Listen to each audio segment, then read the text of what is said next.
যথারীতি অভিযোগ করেছেন যে বাংলা জমি দেয় না, অনুপ্রবেশ বাংলা জমি দেয় না, বাংলা অনুপ্রবেশের সমস্যা সবচেয়ে বেশি।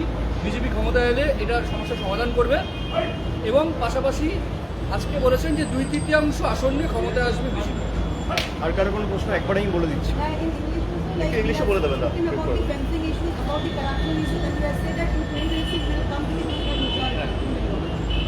আর কারো কোনো প্রশ্ন নেই। নাগরিকত্ব দেওয়া হবে।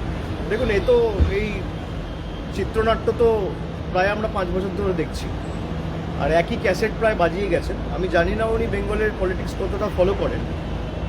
উনি অনুপ্রবেশ নিয়ে যে কথাগুলো বলেছেন, আমি অমিত শাহকে অনুরোধ করব যে দয়া করে উনার রাজ্যসভার এমপি দুদিন আগে যে বক্তব্য রেখেছেন অনন্ত মহারাজ, তার কথাটা মন দিয়ে শুনতে।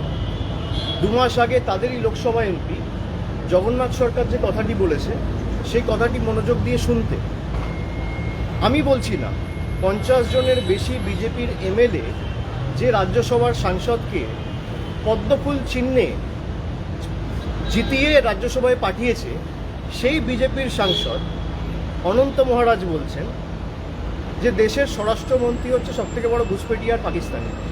আমার কথা না, যে বিজেপির সাংসদকে বিজেপির বিধায়করা নির্বাচিত করে সংসদে পাঠিয়েছে সেই বিজেপির সাংসদ বলছে।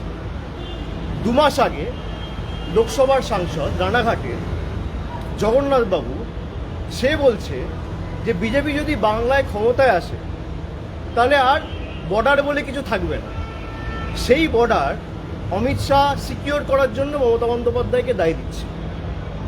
যে বিজেপি দলের সাংসদ বলছে যে যদি বাংলায় বিজেপি ক্ষমতায় আসে তাহলে ওপার বাংলা আর এপার বাংলায় এক করে দেবো, কোনো কাঁটাতারের বেড়া আর থাকবে না। কে বলছে? জগন্নাথ মজুমদার। আমি বলছি না, তৃণমূল বলছে না, বলছে বিজেপির নির্বাচিত সাংসদ। বিজেপি কি তার বিরুদ্ধে কোনো শোকজ নোটিশ সার্ভ করেছে? বিজেপির সর্বভারতীয় সভাপতি বা দলের নেতৃত্ব কি তাকে দল থেকে বহিষ্কার করেছে? বিজেপির নেতৃত্ব তার বিরুদ্ধে কোনো রকম কোনো ব্যবস্থা নিয়েছে? এখনো পর্যন্ত রাজ্যসভার সাংসদ অনন্ত মহারাজকেও শোকজ করা হয়নি, আর আমি যতদূর জানি জগন্নাথবাবুকেও শোকজ করা হয়নি। তা অমিত শাহ আগে তাদের দলের বিধায়ক লোকসভা এবং রাজ্যসভা তাদের সাথে কথা বলুক, তারপর এসব বলুক। আর যে সমস্ত এইসব চিত্রনাট্য আমাদের দেখাচ্ছে যে ঘুষপেটিয়া, আরে আপনি দেশের স্বরাষ্ট্রমন্ত্রী, দেশের রাজধানীতে বিহার নির্বাচনের 4 দিন আগে বিস্ফোরণ হয়েছে, দায়ী কার? দিল্লিতে মমতা ব্যানার্জির সরকার। জম্মু কাশ্মীরে 4 জন জঙ্গি ঢুকে 26 জনকে দিনের আলোতে গুলি করে ঝাঁঝরা করে মারল।